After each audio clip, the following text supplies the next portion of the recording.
Because in either game, life or football, the margin for error is so small. I mean, one half a step too late or too early, and you don't quite make it.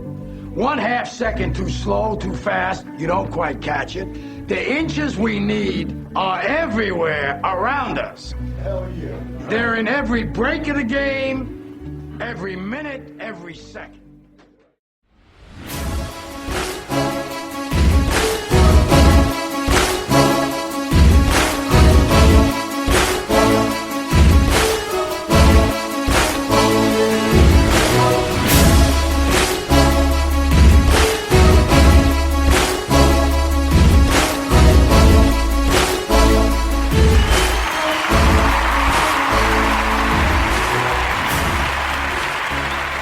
Hey guys, how are you doing? Let's not start out with a question. That's the one thing I just read. Don't ask questions at the beginning. It makes the audience feel like they have to do something. So let's just say, hope you're doing well. It's a Friday where I'm at. And I was listening to a podcast, and it was a gentleman, a business bully, and I constantly try to fill my brain with things that smart people say. You chew the fruit and spit out the seeds. And it's funny because I was like, am I listening to the right podcast? Because he just went into white supremacy, and now for the first time I'm thinking, okay, race, but before that I'm just listening for business, for intel, and any tips and tricks I can get along the way to add to what I have to say. It makes me a better person. And he was well spoken. He reminds me how I used to be in that. He was very dogmatic in his beliefs, and I sent him a message that said so. I'm sure he won't want to talk to me. I'm too small of a fish. I'm sure he has a lot more followers and all that good stuff. He's been doing it longer, but eventually maybe our paths will cross. And I think in the podcast he was even challenging people, and that's fine. And when I talk to people like that, I don't usually try to change their mind, because their mind's made up and there isn't anything you could do. Just like a lot of people cannot change my mind on average, because I came to believe a lot of things because of trial and error and listening to other people. But I usually just believe that on my essential things. But as far as all the peripheral things, man, if you could change my mind, you just made me a smarter, better person. Sometimes we're privy to more information. There's a whole list of reasons why we believe what we believe, and a lot of times it's tradition and where we were brought up. It's you're raised in certain, let's say in India, you're gonna have different thoughts and different beliefs. Hindu, and then if you're in Japan, you'll be Buddhist, and for the most part. So to say that has no influence on what you believe would be ridiculous. So obviously, this guy, he sounds very militant, and I think, in my opinion, these guys get a lot of following because people are looking for stuff. People want to belong to something, and if you don't stand for something, you fall for anything, the old saying goes. And now, if you could sprinkle victimhood, oh shoot, I'm in. And then now, hey, whatever's going on, it's not your fault. It's because of XYZ.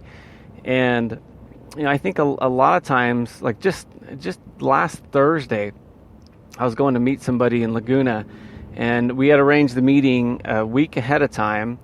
And so I drive all the way out there, and it's late, and I got, believe me, I'm about as busy as anybody.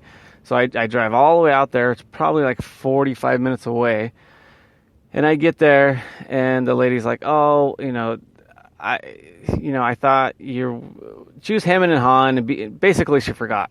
and then I could have still provided the service, but she was not interested at that point, and her and somebody else proceeded to.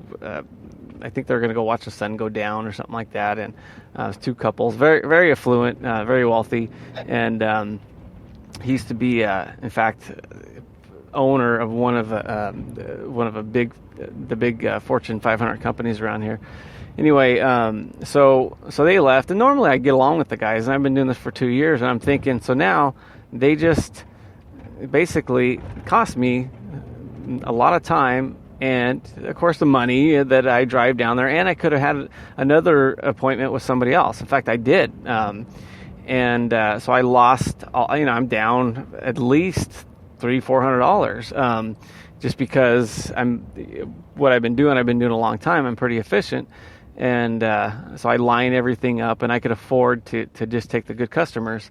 So anyway, so in any event, they just drive away, and they drive by me. I'm waving, and I pretty much was just waving to my reflection in my window, and because they just look straight ahead and could not act more rude, in my opinion. Of course, for them, they're probably exposed to so much that they're probably wired to tune people out. Otherwise, you'd be overwhelmed. And I understand that part. But my point is, I could have taken that any other way. The gentleman that I'm talking about earlier, if he was in that situation, I guarantee race would have come up.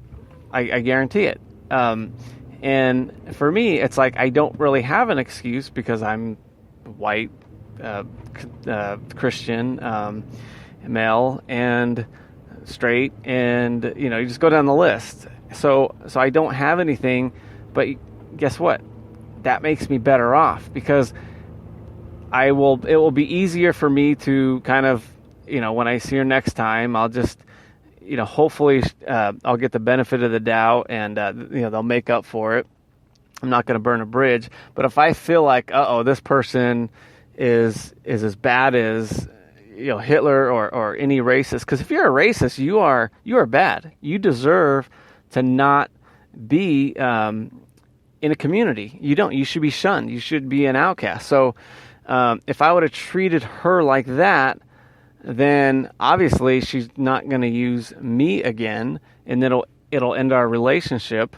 So to go around that like that, and to tell people like that, you're not helping anybody. You're satiating them, and they feel like, oh yeah, the reason I'm failing is because of race. And it's this gentleman that's talking. I'm not saying people aren't helped, and in fact, I let him know that you would be more helpful if you were to take that out of your kind of off your message board, that racism is alive and well, and it's affecting you more than you think. Because there's two things that I always as I move over, there's two things that I always bring up to these people, is that and when I say these people, before everybody gets excited, all three people listening, is the people that have the victimhood that they lead with, and it's on their mind.